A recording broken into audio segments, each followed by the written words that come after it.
Hello, and welcome. We are about to descend into the gas-lit shadows of the past, where faith and fear intertwine. If you find yourself drawn to the darkness and the stories that thrive within it, please subscribe to this channel. You wouldn't want to get lost alone. Our story begins in 1895 in the city of Barrows Point. Barrows Point was a city perpetually veiled. It clung to the ragged edge of the coast, a place of iron and steam, where the soot from factory chimneys married the salt spray from the Atlantic. The fog that rolled in wasn't white and clean. It was a greasy yellow shroud that tasted of coal smoke and the river's refuse.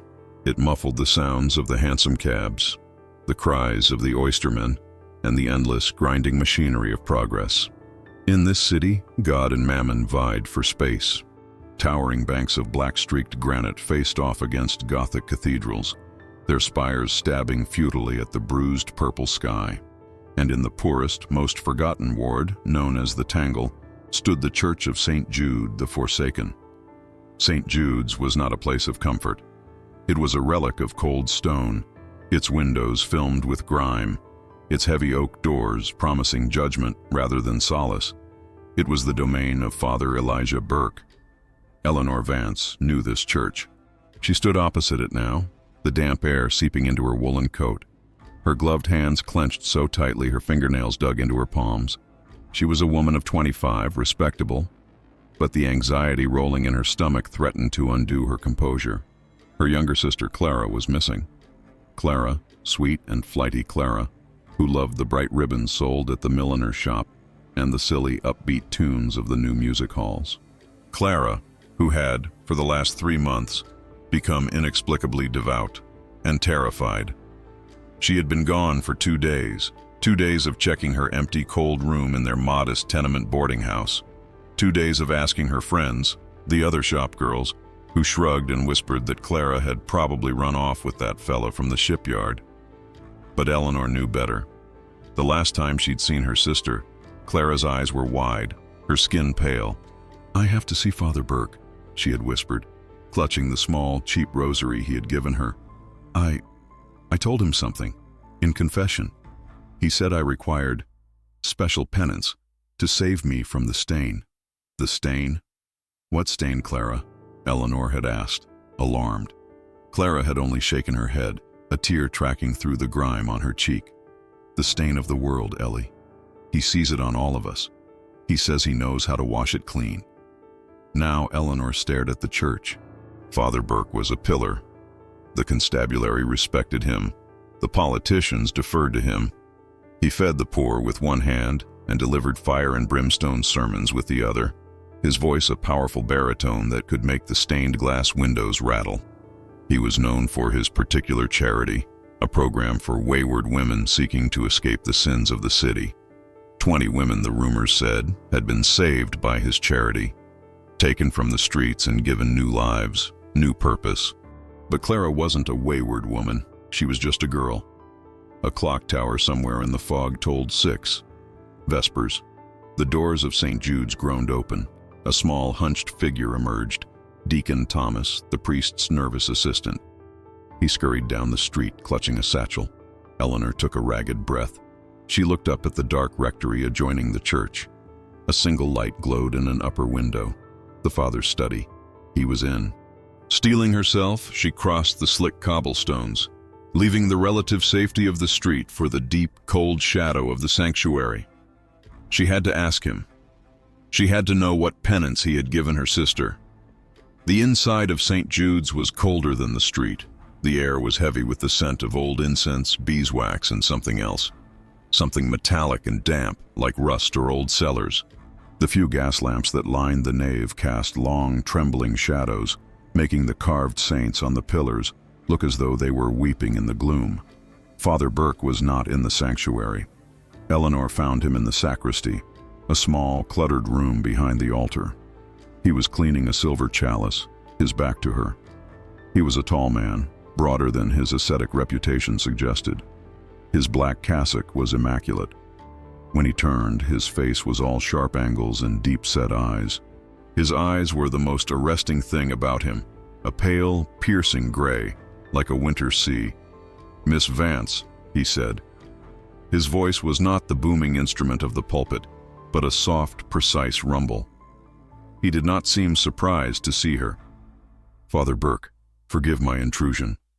Eleanor's voice was tight. "I am here about my sister, Clara." Burke set the chalice down and wiped his hands on a linen cloth. "Ah, yes. Miss Clara, a troubled soul, seeking grace. She came to you for confession 2 days ago." "The confessional is a sacred space, Miss Vance," he said, his voice laced with a gentle, unyielding rebuke. "What is said in that box is between the penitent and God Almighty. I am merely the vessel." "She was frightened," Eleanor pressed, taking a step forward. "She said you spoke of penance, a special penance. What did she confess? What did you tell her?" Father Burke's expression did not change, but his eyes hardened. "You are asking me to break the seal of the confessional, a sin I would not commit for the King of England himself." He moved toward the door, a subtle dismissal. "Your sister is flighty, prone to hysterics, like so many young women of her generation. She is consumed by vanity and the cheap fantasies of the city. I offered her spiritual guidance. If she has chosen to run away from her troubles, that is her choice, not mine." "She didn't run away," Eleanor insisted, desperation making her bold. "She was devoted to you. She was afraid of you." For the first time, a flicker of something, anger, annoyance, crossed the priest's features. "Afraid? Miss Vance, the sinner is always afraid of the shepherd's crook before they learn it is for their own good. She is afraid of righteousness. I pray she finds it." He opened the door to the dark, empty nave. "Now, I have preparations for the evening service. You should go to the constabulary. They handle runaways." He didn't wait for her to leave. He simply walked past her, leaving her alone in the cold sacristy. Eleanor's frustration curdled into ice. He was hiding something. His calm was too perfect, his denial too practiced. She left the church, her resolve hardening. If the shepherd wouldn't help, she would turn to the hounds. The 4th Precinct Constabulary Station was a stark contrast to the church. It was loud, bright with harsh, hissing gaslight, and smelled of stale cigar smoke, sweat, and ink. A burly sergeant with a magnificent mustache glowered at her from behind a high desk. "Missing?" he barked, after she explained. "How old? 19?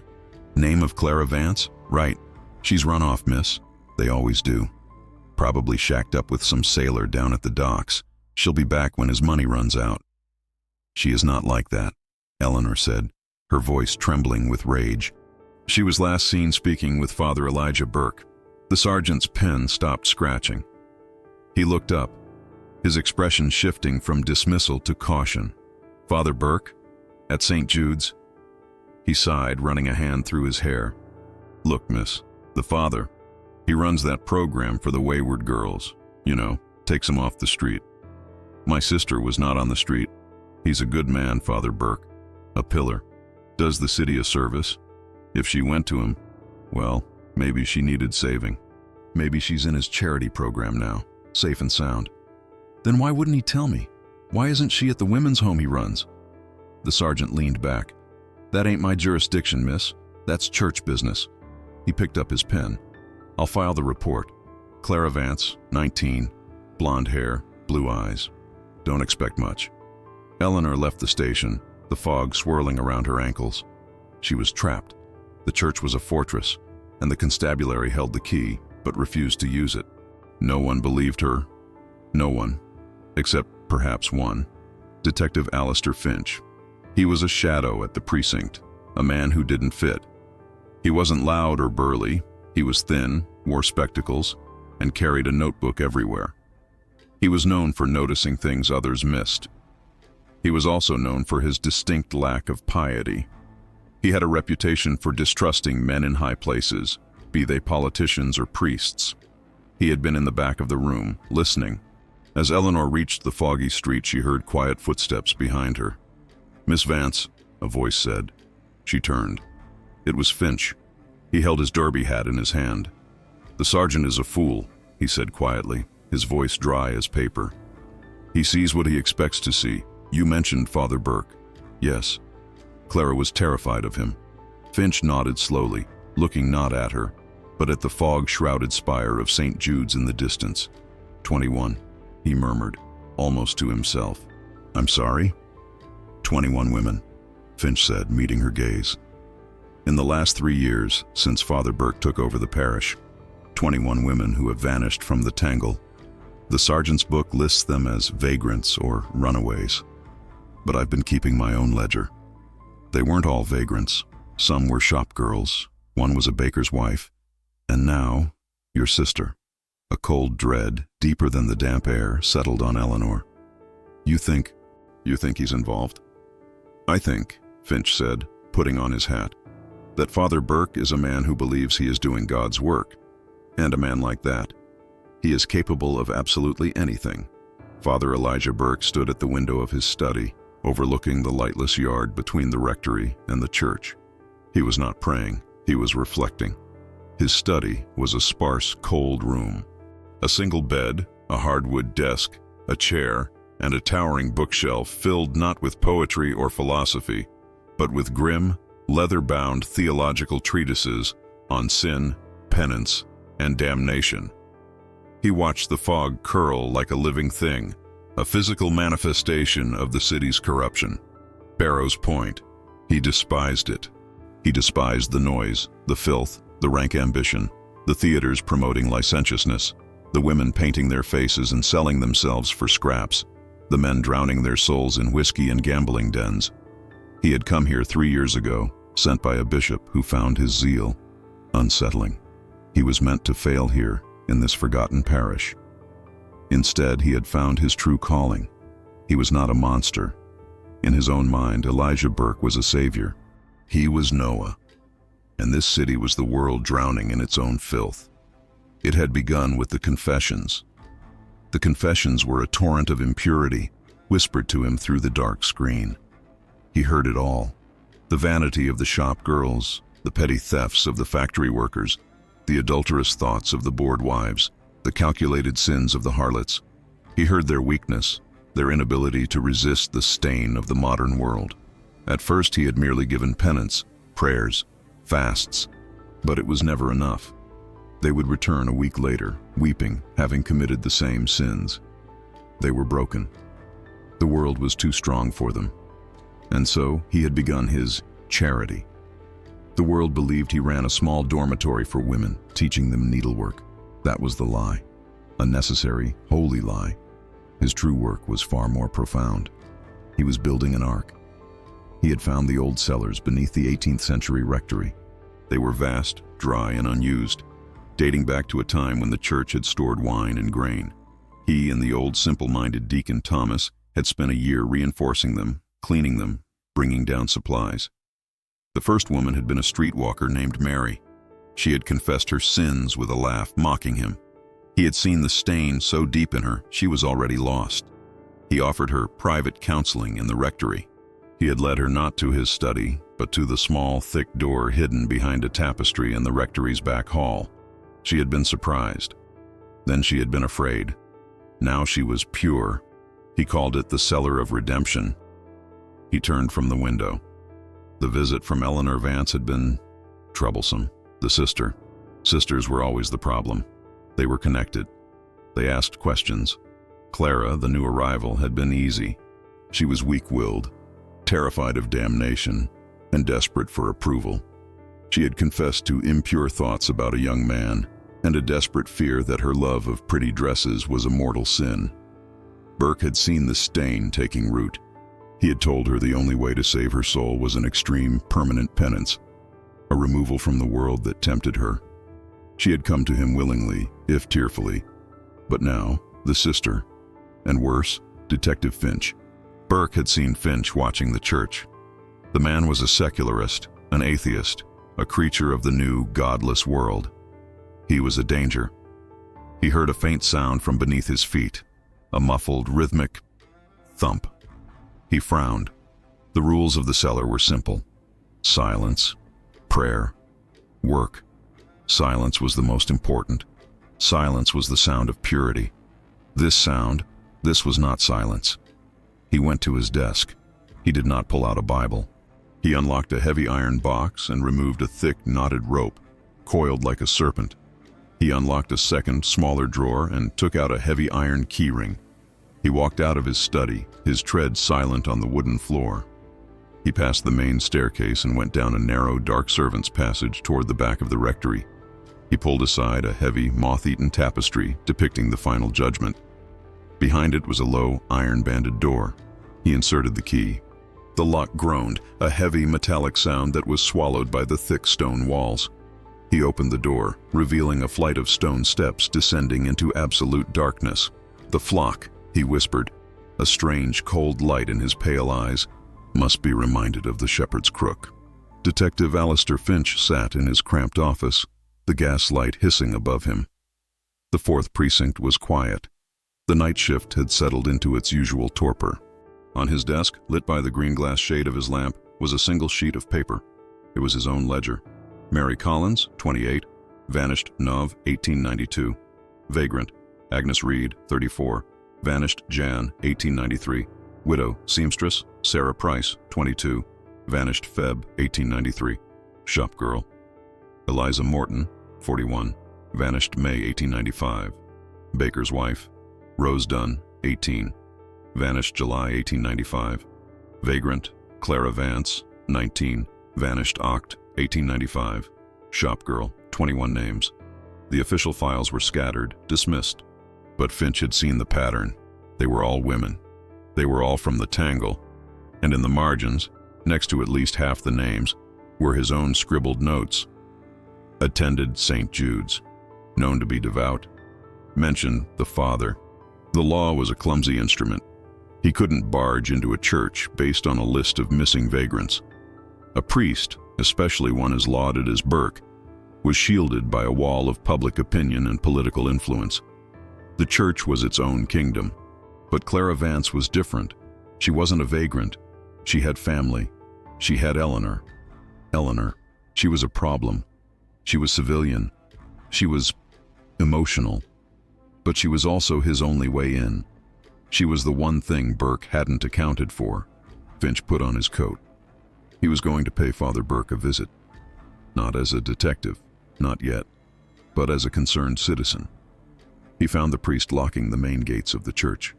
The fog was so thick now that the gas lamps were just fuzzy orbs of light in the gloom. "Father Burke," Finch said, stepping out of the mist. Burke did not startle. He turned slowly, the massive iron key in his hand. "Detective, you are late for Vespers." "I'm not a praying man, Father. I'm here about Clara Vance." "As I told her sister," Burke said, his voice smooth and cold, "I am bound by the sacred seal of the confessional. I cannot discuss her. I am not asking what she said, Father. I am asking where she is. She was seen entering this church 2 days ago. She has not been seen since." "She left, Detective, just as she came." "And the 20 women before her? Did they just leave as well?" Burke's face was a mask of stone in the gaslight. "I am aware of your interest in my parish, Detective Finch. You see sin where there is only salvation. I run a charity for the lost souls of this city. Women who have been battered, used, and discarded by men like those in your own precinct. They come to me for sanctuary." "Sanctuary," Finch repeated. "A good word. It implies safety. It also implies captivity. Where is this sanctuary, Father?" "The address listed for your women's home is a derelict building. It's been empty for 5 years." The priest's composure cracked. Just a hairline fissure, but Finch saw it. A tightening of the jaw. "The location of my flock is confidential," Burke said. "To protect them from the world, from men like you, who would only seek to drag them back into the mire." "So they are protected?" Finch pressed, stepping closer. The smell of incense and cold stone rolled off the priest. "So protected that they cannot write to their families, cannot see their sisters. Clara Vance's sister is distraught. A good shepherd would ease her suffering." "The suffering of this world is temporary," Burke countered, his voice dropping into the resonant cadence of his sermons. "The salvation of the soul is eternal. Miss Vance must learn to let her sister go so that she may be cleansed." "Cleansed of what?" Burke smiled. It was a terrifying sight. It held no warmth, only an unbending, chilling certainty. "Of the stain, Detective. the stain of your world. Now, if you will excuse me, I have godly duties." He turned and walked toward the rectory, his black form disappearing into the fog like an apparition. Finch was left standing at the gate, his hands clenched. The priest was untouchable. He had admitted nothing, but he had confirmed everything. He had them. He had admitted to running a confidential sanctuary. He was hiding them. Finch looked at the high, dark walls of the rectory. It was a fortress. He had no warrant. He had no proof. He had only a list of names and a priest who believed he was God's own hand. He needed a way inside that fortress. And as he looked at the rectory, he noticed something. A smaller, hunched figure, peering at him from the rectory's side door before vanishing back inside. Deacon Thomas, the nervous one. Finch knew that in every fortress there is always one loose stone, and the deacon looked very, very loose. Eleanor could not sleep. She could not eat. She spent the next day pacing the grimy streets of the Tangle, her mind replaying the cold, dismissive words of Father Burke and the grim statistics of Detective Finch. 21. She was now convinced Clara was not a runaway. She was a prisoner. But where? She returned to the street outside St. Jude's, hiding in the recessed doorway of a closed bakery. She watched the church like a hawk. She saw the comings and goings, the poor receiving bread from the deacon, the faithful attending morning mass, the children scurrying to catechism. It was all so agonizingly normal. Father Burke himself emerged only once to get into a carriage. He was gone for hours. This was her chance. She didn't dare try the rectory. She knew it would be locked. But she'd seen the deacon, Thomas, bustling between the church and the rectory, using a small arched doorway in the narrow alley that separated the two buildings. The alley was choked with refuse and smelled of sour milk. She slipped into the shadows, her heart hammering. The small door was, as she'd guessed, unlocked. It was the service entrance. She pushed it open a crack. It led into a dark, stone-flagged passage. She could hear the deacon, somewhere deep inside, humming a nervous, off-key hymn. She slipped inside. The passage was cold. One way led toward the front, likely to the church nave. The other led back, deeper into the structure, toward the rectory. She followed the path toward the rectory, moving on silent feet. She passed a pantry, a small kitchen, and came to a sturdy, locked door that clearly led to the main rectory house. A dead end. Frustrated, she turned to go back, but stopped. A sound. It was faint. So faint, she thought she'd imagined it. It came from below, from the stone floor beneath her feet. She knelt, pressing her ear to the cold, gritty flagstone. It was a voice, a woman's voice, singing. It was a hymn, but it was wrong. It was slow, dirge-like, and utterly devoid of hope. It was the sound of a person singing to keep from screaming. Nearer, my God, to thee, nearer to thee, e'en though it be a cross that raiseth me. Then another sound, sharper. The thud of something heavy, followed by a muffled cry of pain. The singing stopped, replaced by a terrible, echoing silence. Eleanor scrambled back, her hand flying to her mouth. They were under the floor. She fled the passage, stumbling back into the filthy alley, gasping for air. Her mind was reeling. A cellar. Finch had mentioned the old structure. They were in a cellar. As she leaned against the brickwork, trying to calm her breathing, her hand brushed against something discarded in the alley, hidden in a pile of wet leaves. She picked it up. It was a small wooden cross, identical to the one Clara had been given. But this one was broken, snapped in two. She stared at it. Had Clara dropped this? Had she tried to leave a sign? She heard the sound of the carriage returning. Father Burke was back. Clutching the broken cross, Eleanor ran. She didn't go to her boarding house. She went straight to the 4th precinct, bursting into the station. The sergeant scowled. "Finch!" she yelled, ignoring him. "Detective Finch!" Finch emerged from his office, his face drawn. Eleanor slammed the broken cross onto his desk. "They're in the cellar," she panted, her voice shaking. "Under the rectory. I heard them. I heard a woman singing." Finch's eyes widened. He picked up the broken cross. "This is evidence," he said, the word sounding strange in his own mouth. "It's not enough for a warrant, is it?" she asked, the hope draining from her. No, Finch said grimly. A broken trinket and a sound you heard. The magistrate would laugh us out. Burke would claim it was the choir practicing in the crypt. Then what do we do? She cried. He has them right there. Finch stared at the cross. He's insulated by law and by faith. We can't go through the front door. We can't break down the back. But, he looked up, a new cold calculation in his eyes. We have the deacon. Deacon Thomas? He's a mouse, Finch said. And I suspect he is a mouse trapped in a cage with a tiger. He's terrified of Burke. If we can get to him, if we can promise him protection, he might just be weak enough to be our key. Deacon Thomas knelt in the cold nave of St. Jude's long after the last of the faithful had gone. He was supposed to be polishing the candlesticks, but his hands were shaking so badly he kept dropping the cloth. He couldn't get the sounds out of his head. He was a simple man, raised in an orphanage, given to the church as a boy. He was not clever, but he hoped, good. He feared God, but lately he had begun to fear Father Burke more. When Father Burke had first arrived, Thomas had been inspired by his zeal. He had helped the father clean the old cellars, believing they were to be used for storing grain for the poor, as the father had said. Then, the father had asked him to install the locks, thick, heavy iron locks, on the outside of the cellar doors, to protect the grain from rats and thieves, Thomas, the father had said. Then, the women started arriving. He never saw them arrive. He would just hear them. At first, he thought he was imagining it, faint hymns from beneath the rectory floor.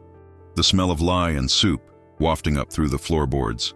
Then, 3 months ago, he had been tasked with carrying a heavy crate of potatoes down the cellar steps. The father had unlocked the door and told him to leave the crate at the bottom of the stairs and return immediately. He had descended into the gloom. The steps ended at another thick door. As he set the crate down, he heard a sound from beyond it. A woman weeping. He had run back up the stairs, his heart pounding. "You hear nothing, Thomas," Father Burke had said, his gray eyes pinning him. "You see nothing. You are a servant of God, and this is God's work. The women below are unwell. They are in quarantine, healing their souls. To speak of this to anyone would be to endanger their recovery. It would be a great sin." Thomas believed him. He tried to believe him. But the sounds were getting worse. The thump Eleanor had heard. Thomas had heard it too. He knew what it was. The father called it correction. He was polishing the altar rail when he heard a noise. He looked up. A man in a derby hat was standing at the back of the church. "Deacon Thomas?" Detective Finch said, his voice echoing in the empty space. Thomas dropped the polishing cloth. "The church is closed for the night, sir. You must leave." "I'm not here to pray," Finch said, walking slowly down the aisle, his footsteps loud on the stone. "I'm here to talk about the quarantine." Thomas went pale. I don't know what you mean." "The women in the cellar, Deacon, the ones healing their souls." Thomas began to tremble violently. "He told you. The father. You must go. He will be angry." "I'm sure he will," Finch said, stopping a few feet from him. "Tell me, Thomas, does correction sound like a knotted rope on a person's back? Is that part of the healing?" Thomas let out a small, choked sob. "He is a man of God. It is God's work. They are stained. They are sinners." "Clara Vance," Finch said, his voice sharp, 19 years old. "Was her sin so great it required a cellar?" I don't know their names," Thomas whispered, backing away. He takes their names. He says names are vanity. They are given numbers. They are the pure." Finch felt a cold sickness in his stomach. This was worse than he'd imagined. This was not mere imprisonment. This was a complete, systematic unmaking of a person. "He's not saving them, Thomas. He's destroying them. And you are helping him." "No, I bring the food. I keep the church. It's not my place." "When the constabulary breaks down that door, Thomas," Finch said, his voice a cold, hard blade, "they will want to know who helped him, who kept his secret, who listened to the corrections, and did nothing. He is a priest. They will call him mad. You? They will call you an accomplice." Thomas was weeping openly now, fat tears rolling down his sallow cheeks. "What can I do? He keeps the keys on him always. Always. It's a great iron ring. He never lets it go. The cellar is solid stone. There's no other way in. There is always another way in, Finch said. You have access to the rectory. You clean his study. Yes, but I need to know his habits, his routines. I need to know where he keeps his records. A man this meticulous. He keeps records. Thomas wiped his nose on his sleeve. His study. He has a desk. It's locked. Always locked. He writes in a ledger. I've seen him. He writes in it after a new one arrives. A ledger. Finch breathed. This was it. And the key to that desk? I don't know, it's not on the main ring, I've never seen it. Find it, Thomas, Finch ordered, his voice low and intense. You find that key. You get me that ledger. You do that, and I will see you are portrayed as a victim, not a conspirator. You refuse, and I will personally see you hang. The deacon stared at him, his face a mask of pure, unadulterated terror. He was trapped between the temporal law and his demonic shepherd. I will try, he whispered. He meets with the bishop tomorrow, in the city center. He will be gone for 2 hours after morning mass. That is the only time. Tomorrow then, Finch said. Tomorrow we open the book of sins. The next morning, the fog had been replaced by a thin, driving rain that turned the streets of Barrows Point into a slick, gray mirror. Eleanor Vance stood across from the church, huddled beneath a borrowed umbrella, her knuckles white. She watched Father Burke, dressed in his finest cassock, exit the rectory and step into a waiting carriage. It rumbled away over the cobblestones. He was gone. A moment later, the side door of the church opened. Deacon Thomas peeked out, looked up and down the street, and gave a short, jerky nod. It was the signal. Eleanor darted across the street. Detective Finch, who had been waiting in a different alley, converged with her. They met the deacon in the dark passage. Thomas was pale as death, his hands shaking so violently he could barely hold the lantern. He is gone, Thomas whispered, his teeth chattering. He will be back by noon. We must be quick. The study, Finch said. Thomas led them through the rectory. It was silent, cold, and meticulously clean. The sparse furniture seemed to accuse them of intrusion. They climbed the stairs to the second floor. Thomas used a simple key to unlock the door to Burke's study. It was just as Finch had imagined. Cold, sparse, ascetic. A room for a fanatic.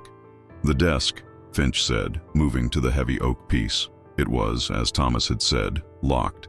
Where is the key, Thomas? Finch demanded. I told you I don't know. I've looked everywhere, the deacon whimpered. Think, Finch said, his hands examining the desk. It was solid. No way to force it quietly. A man like Burke, a zealot. Where would he hide the key to his most important secrets? It wouldn't be in a box. It would be somewhere symbolic. Eleanor, who had been standing by the door, looked around the room. Her eyes scanned the bed, the chair, the tall bookshelf. The bookshelf. It was filled with grim, dark books. But one book, on the middle shelf, stood out. It was a massive, leather-bound Bible, its cover embossed with a golden cross. It was far more ornate than anything else in the room. Detective, she said, her voice quiet. She walked to the bookshelf and pulled out the heavy Bible. It was heavier than it should have been. She laid it on the desk. On the side, where the pages would be, she saw a line. It wasn't a book. It was a box, carved to look like a book. Finch took his penknife and pried the cover open. Inside, nestled on a bed of faded red velvet, were 2 items. The first was a small, ornate brass key. The second was a collection of 21 simple, cheap lockets of hair, each tied with a plain black ribbon. Eleanor let out a strangled gasp, recognizing a lock of Clara's unmistakable blonde hair. Finch ignored the hair. He took the key, inserted it into the desk lock, and turned. It clicked. He pulled open the deep drawer. Inside was a single thick black ledger. He opened it. The first page was not dated. It simply had a title written in Burke's elegant, severe script, The Registry of the Redeemed. He turned the page. Soul number 1, Mary Collins, penitent, sin, lust, status, redeemed. 11 Nov, 1892. Soul number 2, Agnes Reed, penitent, sin, greed, status, redeemed. 14 John 18:93. Page after page, 20 names, each with a confessed sin and the date of their redemption. Finch's blood ran cold. This was not a rescue mission. This was a collection. He turned to the last entry. Soul, the 21. Clara Vance, penitent. Sin, vanity, and impure thought. Status, redeemed. 27 Oct 1895. He's cataloging them, Eleanor whispered, horrified. Like butterflies. This is it, Finch said, his voice grim. This is the proof. This is the warrant. He tucked the ledger under his arm. Thomas, you will come with us. You will be our witness. No, Thomas shrieked, backing away. He'll kill me. He'll know I betrayed him. He will, Finch agreed, which is why you are not going back. You are coming to the precinct. Now. As Finch grabbed the deacon's arm, Eleanor's gaze fell on the open book box. The lockets of hair. They were trophies, but as she looked closer, she saw something else. Tucked into the velvet lining, something Finch had missed. It was another key, a very large, very old iron key. It was unlike the desk key. It was heavy, primitive. Detective, she said, holding it up. Thomas's eyes went wide with terror. No, that's the other one. The old lock. He told me it was lost. What other lock? Finch asked. The lowest level, Thomas stammered. The old wine vault. He boarded it up. He said it was unstable, but that's the key. A horrifying thought dawned on Finch. The ledger listed 21 women. But was it possible? He's not just keeping them, Eleanor said, her voice barely a whisper. He's sorting them. Finch grabbed the heavy key. We're not going to the magistrate. Not yet. He's not back. We're going down. We can't, Thomas cried. The main cellar door is iron. It's locked from the outside. But we have the deacon, Finch said, a cruel smile on his face. And the deacon has the key to the service cellar, doesn't he? Where the food is stored. Thomas nodded miserably. Is there a connecting passage? A small one. Thomas wept. For ventilation. It's barred. Then we're going to unbar it, Finch said. Eleanor, stay here. Lock this door. Bar it. Do not open it for anyone but me. No, Eleanor said, clutching the heavy iron key from the Bible box. He has my sister. I am going with you. Finch looked at her. He saw the same unbending certainty he'd seen in the priest. He nodded. Stay behind me. Thomas, you're leading the way. The place Father Burke called the Cellar of Redemption was a long, vaulted chamber of rough-hewn stone. It was vast, easily 60 feet long, but the low, arched ceiling made it feel suffocatingly small. The air was cold, damp, and smelled of lye, unwashed bodies, and the thin, sour stew that was their only meal. A single row of dim, caged gas lamps, their flames turned low, cast more shadow than light. This was the Ark. 21 women lived here. They no longer looked like themselves. Upon arrival, their colorful dresses, their ribbons, their lockets, their vanities were taken from them. Their hair was cut short, crudely, to shoulder length. They were all dressed in the same uniform, a shapeless, coarse-spun habit of undyed gray wool. They slept on thin straw pallets laid directly on the stone floor. Their names were also taken. Father Burke had told them that names were an attachment to the stained world. They were now known only by the number of their arrival.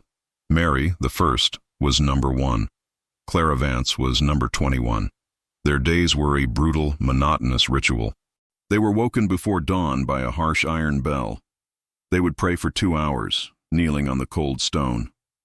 They were given a breakfast of thin oatmeal and water. They would work for 6 hours, mending, scrubbing the floors, or weaving coarse blankets. They would pray again. They were given their dinner, the sour stew. They would pray again until Father Burke himself came down. He would preach to them.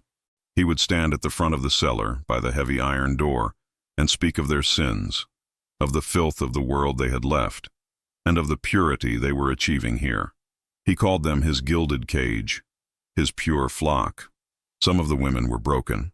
They were hollow-eyed, murmuring prayers, their minds snapped by the isolation and the dogma. They truly believed they were being saved. Others were defiant. Agnes Reed, number 2, was defiant. She was a strong-willed woman who had questioned him. For her defiance, she was taken to the correction room, a smaller chamber off the main one, and cleansed with the knotted rope. Clara, number 21, was new. She was still in the terror phase. She wept constantly, clutching the pallet her sister had knitted for her years ago, the one personal item she had managed to hide. "Stop that," a voice hissed. Clara looked up. It was number 3, Sarah. Her eyes were hard. "Crying is vanity. It is attachment. He will hear you. He will correct you." "I want to go home," Clara wept. "I want my sister." "There is no home," Sarah whispered, her voice empty. "There is no sister. There is only this. There is only the cellar. We are the redeemed. We are the pure. This is our reward." Clara recoiled. Sarah sounded just like him. In the corner, Mary, number 1, was rocking back and forth, humming a hymn. She was the one Eleanor had heard. She sang when the fear became too much. "Nearer, my God, to thee." Suddenly, the singing stopped. Mary's eyes, usually dull, went wide. "What?" Clara whispered. "Listen," Mary hissed. From the far end of the cellar, not from the main iron door, but from the back wall, where the old wine vault had been boarded up, came a sound. A scraping, a scratching. All 21 women froze. The silence in the cellar was absolute, broken only by the hiss of the low gas lamps. It was the sound of metal on stone. Someone, or something, was on the other side of the wall. The service cellar was small, damp, and filled with sacks of potatoes, barrels of salted fish, and kegs of water. It was lit by a single, oily lantern that Deacon Thomas held aloft. His hand was shaking so badly the shadows danced like frantic ghosts. "There," he whispered, pointing to the back wall. "That's the old ventilation shaft. It leads to the main vault." Finch and Eleanor looked. It was a dark opening, barely 2 feet square, covered by a heavy iron grate that had been bolted into the stone. The bolts were thick, rusted, but secure. "I can't shift that," Finch said, testing the grate. It didn't budge. "We need a crowbar." "There are tools," Thomas said, his voice trembling, "in the furnace room, but he'll know. He'll see." "He'll know anyway, Thomas, when he finds his ledger missing," Finch said grimly. "Get the tools." As the deacon scurried off, Eleanor stepped closer to the grate. She put her face near it. The air from the other side was foul, stale, human. "Clara?" she whispered, her voice barely a breath. "Clara, can you hear me?" There was no sound from the other side, only a heavy, watchful silence. "They're in there," she said to Finch, who had returned with a long iron pry bar. "I know they are." "Stand back," Finch said. He jammed the pry bar into the space between the grate and the stone. He put his shoulder into it, his muscles straining. The bolt groaned. "Louder," Thomas whimpered from the doorway. He'll be back. The carriage. I think I hear the carriage." "He's not due back for an hour," Finch growled, straining. "You're imagining it." He gave a final, desperate heave. With a screech of tortured metal, the first bolt snapped. On the other side of the wall, in the main cellar, the women heard it. A loud metallic crack. They scrambled back, huddling together. It's the correction room," one whispered. "Someone is in there." "No," Clara said, her eyes fixed on the boarded-up wall. "It's coming from behind the wall." Finch jammed the bar under the other side. "This one is thicker." "Eleanor!" A voice, faint, muffled, but clear. Eleanor rushed to the grate, pushing Finch aside. "Clara? Clara, is that you?" "Ellie?" The voice was choked with disbelief. "Ellie, oh God, is that you? Help us, he has us. He locked us in." "We're coming, Clara," Eleanor sobbed, pulling uselessly at the grate.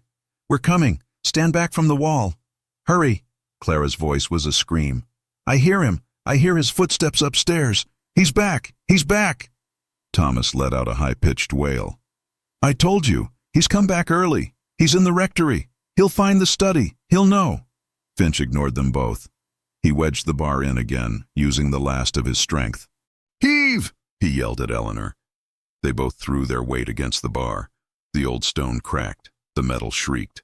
The grate tore free from the wall, crashing to the floor of the service cellar.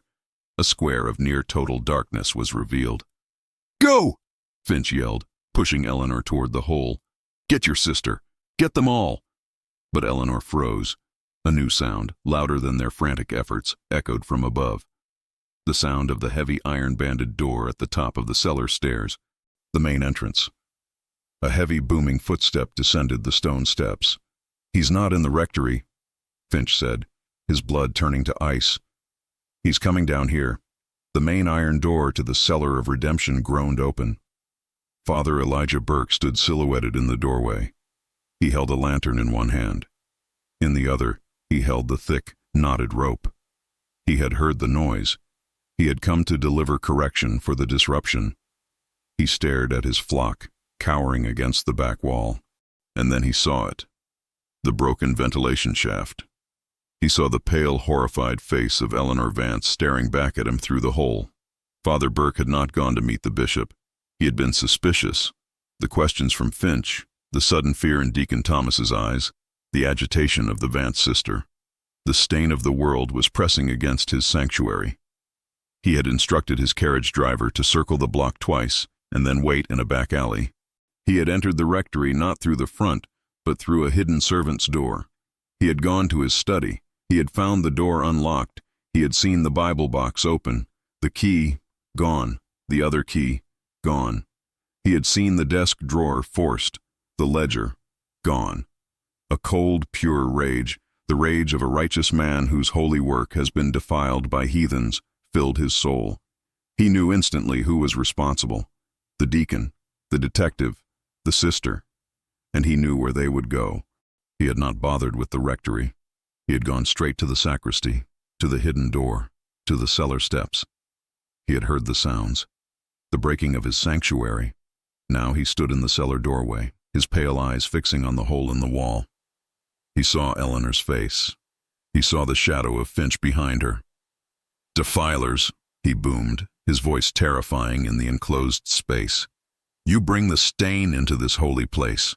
You would poison my flock." "Burke," Finch yelled from the other side. "It's over. We have the ledger. The constabulary is on its way." Burke laughed. It was a cold, harsh sound. "The constabulary? They are fools. They are the instruments of the world I have escaped. You have no authority here. This is the house of God." "Ellie, get back!" Clara screamed from inside the cellar. Burke raised his lantern. He saw the 21 women, his pure, huddled by the broken vent. He saw the hope in their eyes, the filthy, worldly hope. He saw his work, 3 years of redemption, being undone in an instant. "You have agitated them," he hissed. "They were at peace. They were pure. Now, they must be cleansed again. All of them." He stepped into the cellar, letting the heavy iron door swing shut behind him. The thud of the lock settling into place echoed like a death knell. He was now locked inside, with them. "Father, no!" Agnes Reed, number 2, cried out, seeing the look in his eyes.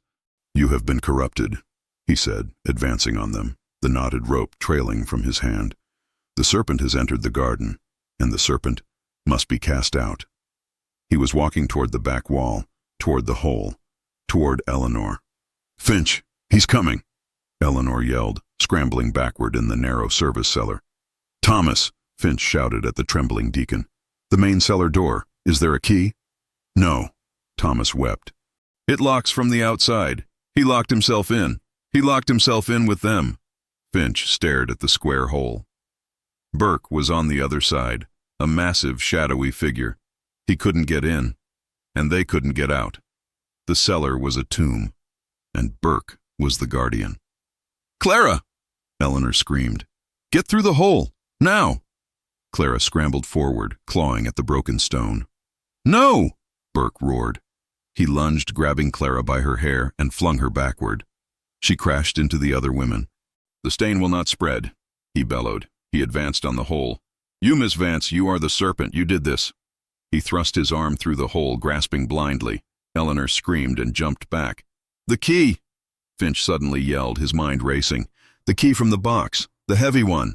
Eleanor fumbled in her pocket. I have it. The wine vault. Thomas, where is the door?" Thomas pointed, his hand shaking, to the other side of the small service cellar. "There. But he boarded it up." Finch and Eleanor ran to it. It was a low, arched doorway, covered with thick, heavy planks of wood, nailed haphazardly over the stone. Behind the planks, they could see the top of an ancient iron-studded door, and the keyhole. "He's blocking the vent!" they heard Clara scream. Burke was stuffing blankets and straw pallets into the hole, trying to seal them off. "This is the door, Finch," Eleanor said. "This must be it. The lowest level." Finch took the pry bar. "It's our only way. Stand back." He began to attack the planks, the wood splintering. From the main cellar, they heard the sounds of Burke's rage, a terrible, muffled sermon of damnation. He was correcting the women for their hope. The sounds of the rope were sickening. The screams were worse. "Faster, Finch!" Eleanor cried, tears streaming down her face. "He's hurting them!" Father Burke had lost control. The mask of the calm, righteous shepherd was gone, replaced by the face of the zealot. His pure were rebelling. They were not screaming at his correction. They were screaming for the outside. "Filth!" he roared, striking at Agnes Reed, who had tried to shield Clara. "You would return to the stain?" "You are the stain, you monster!" Agnes spat, stumbling back. He raised the rope again, but froze. A sound. A new sound. Hiss. He looked up. The gas lamps, the caged flames, they were shrinking, growing pale. In the service cellar, Finch tore the last plank away, revealing the ancient iron-studded door. Deacon Thomas was staring at the wall, his face white. The gas," Thomas stammered. "The main pipe. It runs through this wall. The one you broke. Detective, you hit the pipe." Finch stopped, the pry bar in his hand. He could hear it now. A faint, steady hissing. And he could smell it. The sickening, sweet odor of natural gas. "He's right," Finch said, his voice deadly calm. "We've ruptured the line." "What does that mean?" Eleanor asked, holding the heavy iron key. "It means," Finch said, looking at the lantern in Thomas's hand, "that this entire cellar system is filling with gas. One spark, Thomas, one spark from your lantern, and this entire place will become a funeral pyre." Thomas shrieked and dropped the lantern. It clattered to the floor, but mercifully did not break. "Put it out," Finch snapped. "Smother it, now!" Thomas threw his coat over it, plunging the service cellar into near-total darkness, lit only by the faint light coming from the ventilation hole. Inside the Cellar of Redemption, Burke also smelled it. He saw his lamps guttering as the gas mixture thickened. He understood. The heathens had done this. They had ruptured the line. He looked at his 21 women. They were looking at him, their faces pale in the dying light. He suddenly felt a profound, holy calm. It was God's will. It was a test. He was Noah, and the flood was coming, not of water, but of fire. He would not let his flock be taken by the world. They would ascend, together, pure. "My children," he said, his voice dropping to a seductive, soft baritone, "be not afraid. The stain of the world seeks to reclaim you, but God has given us a greater redemption, a baptism of fire." He began to walk toward the nearest gas lamp, his intentions horrifyingly clear. "No!" Clara screamed. "He's going to light it. He's going to kill us all." The women surged forward. They were no longer pure. They were no longer redeemed. They were 21 women fighting for their lives. They swarmed him, pulling at his cassock, his arms. "Get back, sinners!" he roared, lashing out. In the service cellar, Eleanor was jamming the heavy iron key into the ancient lock. "It's rusted," she cried. "It won't turn." "Let me," Finch said, pushing her aside. He put his entire body weight into it. The key groaned. The lock shrieked. Click. He pulled the ancient door open. It opened inward, into a narrow, dark passage. "This is it," he choked, the gas thick in his throat. "Cover your mouth! Eleanor, stay behind me!" "Clara!" Eleanor screamed into the new opening. In the main cellar, Burke had thrown off the weaker women.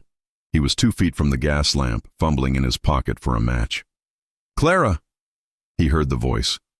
It wasn't from the vent. It was from behind him. He turned. A new door, a door he had thought sealed for a century, was open. A man, Finch, was standing in it. "Burke!" Finch yelled. Burke looked at Finch. He looked at the match in his hand. He looked at the cowering women. He had lost. With a final roar of defiance, he struck the match. This chapter is intentionally shorter to represent the speed of the climax. The spark ignited the air. It was not a single explosion. It was a rolling whoomph of blue and orange flame. The superheated air flashed through the main cellar, consuming the gas, finding the oxygen in the women's lungs. The gas lamps shattered. The cellar was plunged into absolute, searing darkness, filled with the sound of screaming. Finch, shielded by the thick stone of the passageway, was blown backward, crashing into Eleanor. The blast seared his eyebrows and the front of his hair. "Clara!" Eleanor screamed, trying to push past him into the inferno. "No, stay back. The air. It's all fire!" Finch yelled, grabbing her. Inside the cellar, the women were on the floor, their habits singed, the air scorched from their throats. The initial flash fire was over, having consumed its fuel. It was now dark, hot, and filled with choking smoke. Father Burke lay near the wall. He had taken the brunt of the blast. He was moving, groaning, his cassock smoking. "The hole! The vent!" Finch roared, his voice raw. "Get to the vent. Get out." He staggered to his feet in the passageway and moved toward the service cellar. "Thomas, get that grate clear. We're coming through." He turned back to Eleanor. "Help me. We have to pull them through the new door. It's the only way." He and Eleanor stumbled into the smoke-filled main cellar. They couldn't see. They could only hear. Coughing. Weeping. "Clara! Ellie!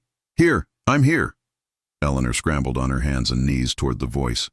She found her sister, huddled with Agnes Reed. "I have her!" "Get her to the passage," Finch ordered. He found another woman, Mary, lying still. He threw her over his shoulder. One by one, they dragged the dazed, burned, and smoke-filled women from the Cellar of Redemption into the narrow passage, and from there into the service cellar, which, while filled with gas, had not ignited. "Out!" Finch yelled at Thomas. "Get them up the stairs! Get them into the alley! Now!" Thomas, galvanized by sheer terror, began herding the women up the service stairs into the rain-swept alley. Finch and Eleanor worked as a team, time after time, plunging into the smoke. "That's 19, 20. Finch counted, his lungs on fire. "Clara, are you out?" Eleanor yelled. "Yes, I'm here," her sister's voice called from the alley. "One more," Finch choked. "Agnes, I think she's still in there." "And him," Eleanor said, her voice hard. "Burke." Finch grabbed her arm. "We can't. The roof. It's coming down." A loud crack echoed from the cellar. The fire had caught the old wooden beam supporting the rectory floor above. "He's still in there," Eleanor said, staring into the blackness. From deep within the smoke, they heard a sound. It was not a scream. It was singing, a low, rattling, defiant baritone. "Nearer, my God, to thee. Nearer to thee." "He's mad," Finch said, grabbing her. "He's staying. He's choosing it. We have to go." He dragged her from the passage, slamming the heavy wine vault door shut, sealing the mad priest in his burning tomb. They stumbled out of the service alley into the main street, just as the first carriage from the 4th Precinct, summoned by a neighbor who heard the explosion, skidded to a halt. The sergeant, his eyes wide with shock, stared at the scene. 21 women, skeletal and pale, their hair hacked short, all wearing identical singed gray habits, were huddled in the rain, coughing, weeping, and clutching each other. Eleanor was holding Clara, refusing to let go, rocking her back and forth as if she were a child. "My God, Finch," the sergeant whispered, stepping down from the carriage. What is this?" "This," Finch said, his voice a raw rasp, "is Father Burke's charity. This is his Cellar of Redemption." "Where is he? Where is Burke?" Finch just pointed at the rectory.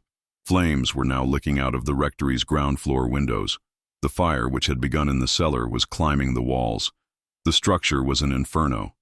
The black smoke of the fire mixed with the gray rain, turning the sky dark as night.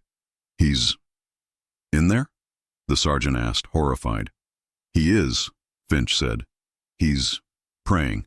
As the constables moved to herd the women, wrapping them in blankets from the carriage, Detective Finch leaned against the cold, wet wall of the bakery. He held the black ledger, the registry of the redeemed, under his arm, protecting it from the rain. It was the only thing, besides the women, to survive. Deacon Thomas was sitting on the curb, head in his hands, speaking in a disjointed stream of confession to a young constable who was writing furiously in his notebook. He told me. He said they were pure. I just brought the potatoes. I didn't know. He said it was God's work. The fire brigade arrived, their horses steaming, the heavy pumper wagon thundering over the stones. They were too late for the rectory. They focused their efforts on saving the church itself. As the flames consumed the rectory, the roof finally collapsed, sending a shower of sparks and embers into the night sky. The singing from within had long since stopped. Father Elijah Burke, the shepherd of St. Jude's, was gone, consumed by the fire he had intended for his flock. Eleanor looked up from her sister. She caught Finch's eye across the chaotic street. He gave her a single, exhausted nod. It was over. The aftermath was a storm that broke over Barrows Point. The story was in every paper. The Barrows Point Chronicle and the Gaslight Gazette ran sensationalist headlines for weeks. The Demon of St. Jude's, priest's house of horrors revealed. 21 women rescued from subterranean prison. The city was in an uproar. The church was disgraced. The bishop who had sent Burke to St. Jude's was recalled to Rome. Deacon Thomas, in exchange for his full weeping testimony, was sent to a quiet monastery in the countryside, where he would spend the rest of his life scrubbing floors, forever trying to wash the stain from his own hands. Detective Alistair Finch became a reluctant hero. He was promoted to inspector, but found the notoriety distasteful. He kept the ledger locked in his desk. He never spoke of the case, but it was observed by his colleagues that he became even quieter, more somber, and spent most of his off-duty hours walking the city's foggy streets, as if searching for other hidden cellars. The Cellar of Redemption was sealed. The ruins of the rectory were torn down, and the cellar was filled with lime and concrete. The church, in an act of damage control, consecrated the ground and turned it into a small, gated garden, locked to the public. But the real story was that of the 21 women. They were not saved. They were scarred. They were returned to the world, but the world no longer knew them, and they no longer knew it. Some, like Mary I, were too broken. Their minds were gone. They were quietly placed in asylums, where they spent their days humming hymns and staring at the walls. Others, like Agnes Reed, were consumed by anger. She sued the diocese, a scandalous and brave act for 1895, and won a small, quiet settlement, which she used to leave Barrows Point forever. And then there was Clara. Eleanor took her home. She nursed her, fed her, and bought her new, colorful dresses. She tried to bring her sister back, but the Clara who had loved ribbons and music halls was gone. The new Clara was silent. She was terrified of the dark. She was terrified of enclosed spaces. And most of all, she was terrified of churches. She would cross the street to avoid walking past one. She spent her days sitting by the window, clutching the small, mended pallet she had hidden from Burke, watching the city go by. He said we were stained, she whispered to Eleanor one night, months later. They were sitting by the small stove in their tenement room. He was a monster, Clara, Eleanor said, putting a shawl around her. He was not a man of God. But the things I confessed? Clara whispered, her eyes dark. The vanity, the thoughts. He heard them. He knew. Eleanor knelt in front of her. We are all stained, Clara. That's what it is to be alive, to be human. He didn't want to save you. He wanted to own you. He wanted to erase you. Clara looked at her sister. For the first time in months, a tear tracked down her cheek. It was not a tear of fear. It was a tear of grief. I miss me, she whispered. I know, Eleanor said, holding her, but I am here, and I will help you find her again. 1 year later, in the autumn of 1896, Detective Inspector Alistair Finch stood outside the Church of St. Jude the Forsaken. The church itself had been saved from the fire, but it was now empty. No new priest had been assigned. The parishioners, horrified, had fled to other parishes. The doors were locked. The windows were boarded up. The stone was black with soot from the rectory fire, which the rain had never quite washed away. It was a tomb, a monument to a terrible faith. Finch had just come from the trial of the last woman, Sarah, number 3, the one who had embraced Burke's teachings. She had been found in the streets, preaching his dogma of the stain, and had been institutionalized. He was walking away when he heard footsteps. He turned. It was Eleanor Vance. She was alone. "Inspector," she said, offering a small, sad smile. "Miss Vance?" He nodded. How is she?" "She is mending," Eleanor said. Slowly, she sketched a drawing of a dress last week. The first time she's shown interest in anything. The doctor says it's a good sign. "I am glad to hear it." They stood in silence for a moment, just staring at the dead church. "Do you think he was the only one?" Eleanor asked, her voice quiet. Finch looked at the fog rolling in from the harbor, veiling the city just as it had that night. He thought of the power of men like Burke, the power of dogma, and the dark places of the world, both the cellars under the ground and the ones in the human heart. "No, Miss Vance," he said, turning up his collar. "I don't think he was the only one. I just think he was the one we caught." He tipped his hat to her and walked away, disappearing into the gray, gas-lit fog of Barrows Point, leaving Eleanor alone with the ghosts and the locked, empty church.